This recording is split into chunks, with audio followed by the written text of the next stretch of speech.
Uganda is regarded as a regional food basket due to its arable and rich soils.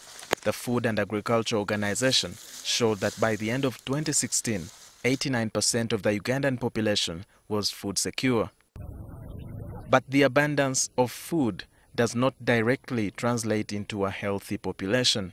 Now, the theory of blood type dieting banks on the idea of improving health by eating the most relevant foods for our bodies using blood groups as determinant factors. Humans have 4 major blood groups, and these are determined by the presence of 2 antigens, A and B. Blood group A has A antigens. Blood group B has B antigens, and the blood group AB has A and B.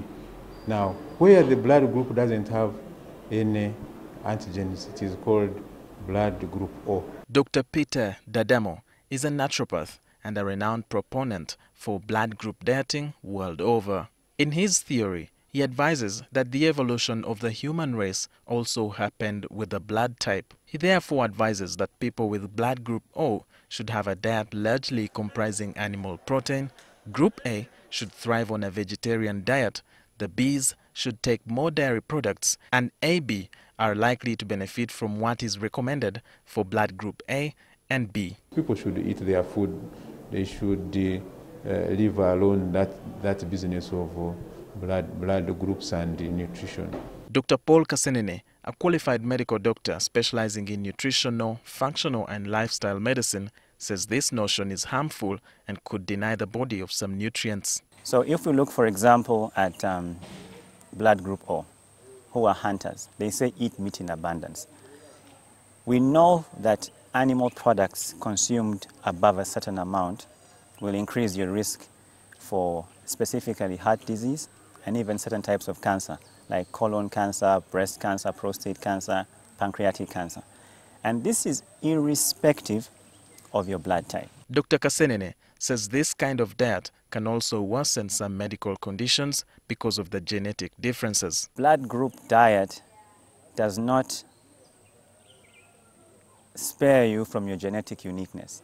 So we find that in this regard, the message from blood group diet is not complete because it's only focusing on digestion. But food has nutrients, it has calories, we have to take into consideration the way the food is grown, whether the food has an ability to impact your disease or not.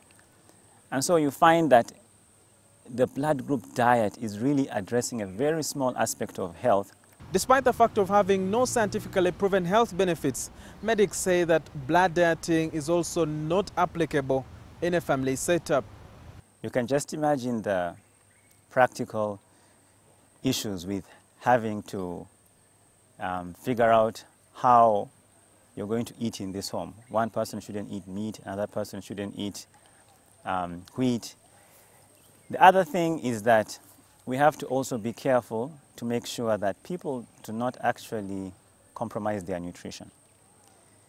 Because in a practical sense, again, certain people may only have a limited range of fruits or vegetables that they have access to.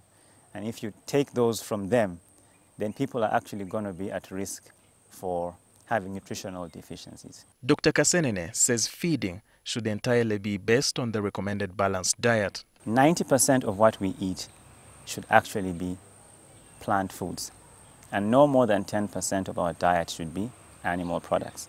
Research has clearly shown that increasing your diet by more than 300 to 500 grams of animal products per week will increase your risk for disease irrespective of blood type. But the medics say it is important for one to know their blood type. Like soldiers who are in a battle, students, people who are likely to be in accidents, pregnant women, all these people require their blood groups to be known because they may require emergency transfusions.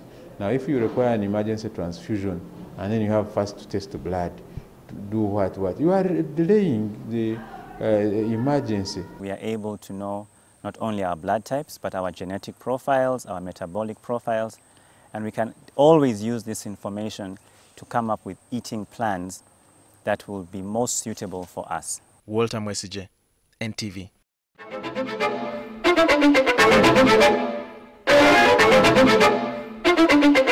Thank you.